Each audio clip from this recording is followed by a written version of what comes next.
Hey there, my name is Megan and welcome back to my channel. Today I'm going to be doing my October wrap-up. So in the month of October I finished 6 books and I read half of Oathbringer by Brandson Sanderson, which is like 600 plus pages in itself. So I feel like I read 7 books, but that is the most I think I've read this year. Maybe page-wise it might have been, but I had a really good reading month and I actually stayed very true to reading kind of spooky stories. And yeah, it was a really good reading month. But before we go ahead and get on into the books I read, if you're not already subscribed to my channel, please go ahead and hit that subscribe button as well as the little bell icon so you can be notified every time I post new content. I post new videos every Sunday and every Wednesday, and sometimes I post bonus videos on Friday. Also, don't forget to check down in the description box for links to all of my social media, including my Patreon, where you can be entered into winning quarterly book giveaways. Just like with all of my reviews, I'm going to go ahead and start with my lowest rated books and go on up to my highest rated books. The first book I'm going to be talking about is Mexican Gothic by Silvia Morena-Garcia, and this book I got from my library. I went into this book thinking that it was a thriller, but soon realized that it is actually a horror. And this book was actually released a couple months ago, I think around summertime. In this book, we follow a 20-something-year-old named Noemi, and she is a socialite. She just likes parties and kind of being in the social limelight.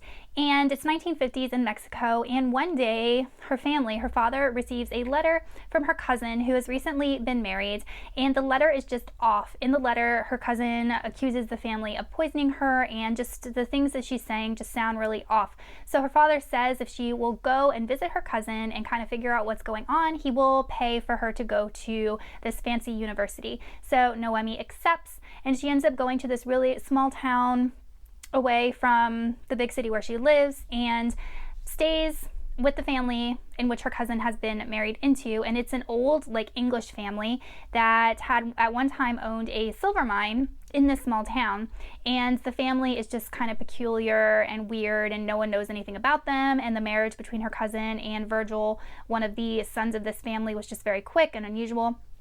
So Noemi goes to this house and kind of starts to investigate what is going on with her cousin and with this family in this small town. So I will say that this book was probably one of the weirdest books that I have read this year. I really don't know any other way to put it. There wasn't anything with regards to the characters or the setting that I specifically loved. It was, like I said, 1950s Mexico, and then when Noemi goes to visit her cousin, she lives in this kind of Victorian inspired house because the family is English. I think the author was trying to make this house creepy, was trying to make this setting creepy. You know, they live up on this mountain where all of these like steep cliffs and things, but for some reason I never felt like the setting was overly atmospheric and overly creepy at all. And then when we get to like the twist, when we learn what is actually happening and why these things are happening, I didn't find it surprising because there were clues given to us that this thing in the house kind of had something to do with the way that the cousin was acting. So it wasn't surprising to me, and yes, it was definitely weird, but I don't mind weird. Like, I've seen enough X-Files and Stranger Things and like Fringe TV shows to find it not weird, and it actually worked with what the author was trying to make the story about and like, but it was just weird, and for some reason I just didn't connect with the overall story.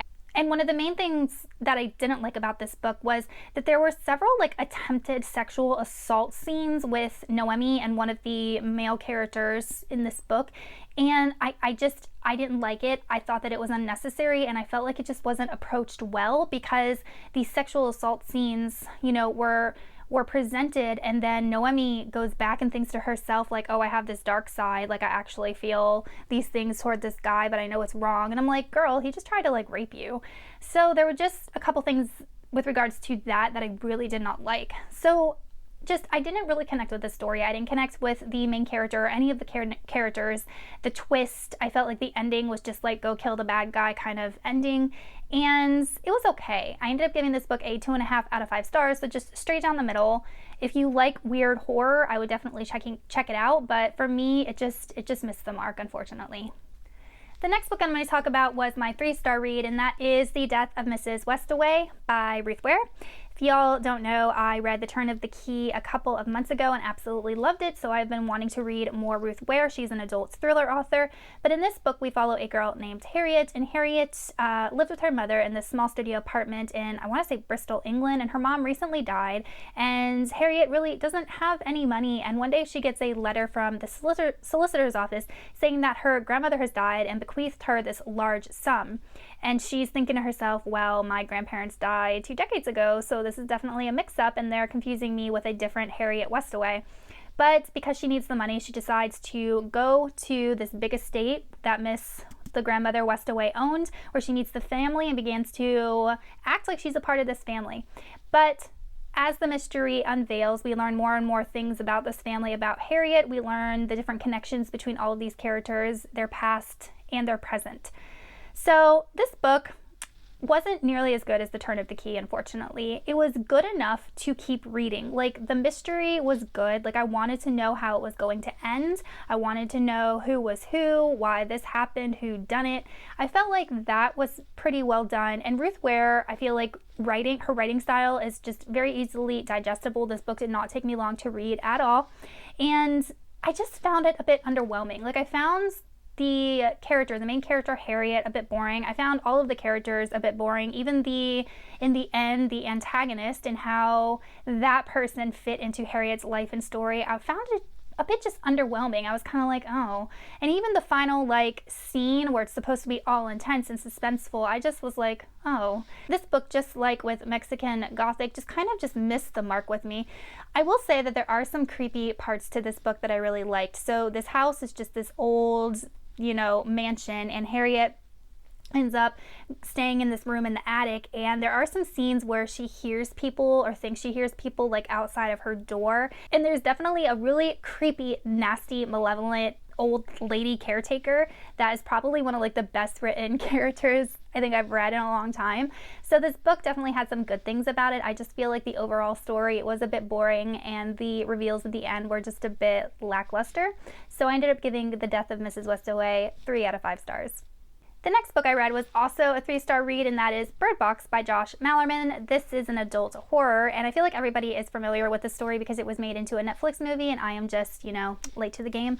But this follows a woman named Mallory, and Mallory lives in a world that was kind of invaded by these creatures that if you look at them, you go crazy and end up killing yourself and others. And these creatures, because no one can see them, these creatures are never described. We don't know if they're aliens, we don't know if there's some sort of mutations. These creatures are never described because basically we can't see them. And we follow Mallory as she is living in this world, and she finds out she's pregnant, and she ends up finding a house full of these refugees and ends up living with them and having to survive this world. Fast forward a couple years, Mallory knows that she can no longer stay in the place where she is because her 2 children are now old enough to leave. So she takes it upon herself to get on a boat in a river and find sanctuary, all the while blindfolded, both her and her children, because they can't look at anything or else they'll go mad and kill each other. So this book, for a horror, I found it to be completely unsuspenseful. There was no point in this book where I was on the edge of my seat. There was no point in this book where I was scared or even nervous. I just found it a little bit meh. I was ambivalent towards everything in this book, and it is very short. It only took me a couple days to read, and I feel like that was one of the problems. So the book goes between past and present. So we learn how Mallory survived in this world and in this house with all of these housemates, and then we are in present day with her going down this river with her children, and we learned what happened in the house. And in this house there are several characters, and I feel like none of these characters were developed, and they played a big role because that's half the book takes place in this house, and all I knew was their names. I didn't know anything about them. They were just faceless characters in my head, and I felt like they were just so underdeveloped, which made the plot underdeveloped. And there was a plot twist at the end with one of the characters that I just found so unbelievable. I really could not get invested in that plot twist, and that was a big crucial plot twist, and I was just no. I did not like it. And I also found like the ending scene. So you know how like in horror movies and thriller movies, there's always this like crazy, intense ending scene. I just felt like Josh Malerman just overdid it. Like Mallory's giving birth at the same time it's pouring down rain, and then there's people in the house, and then there's this, you know, twist that I can't talk about because it'll spoil the story, like all happening at once. And I was like, dang, Josh Malerman, calm down. You don't need to do everything at once. But I ended up giving Birdbox 3 out of 5 stars.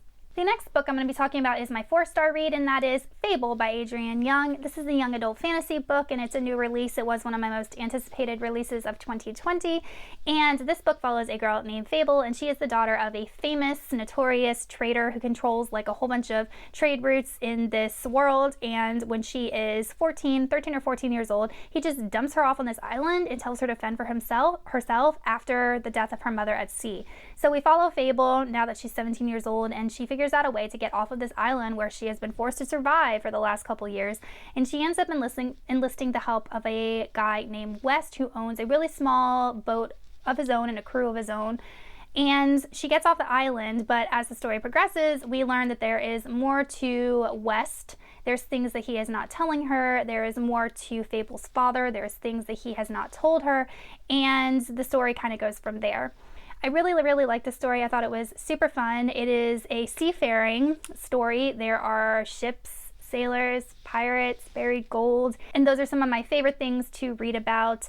I feel like it was a very fast read, and you got to remember it's YA fantasy, so the world and the magic system is definitely not as developed as adult fantasy, so just go in remembering that.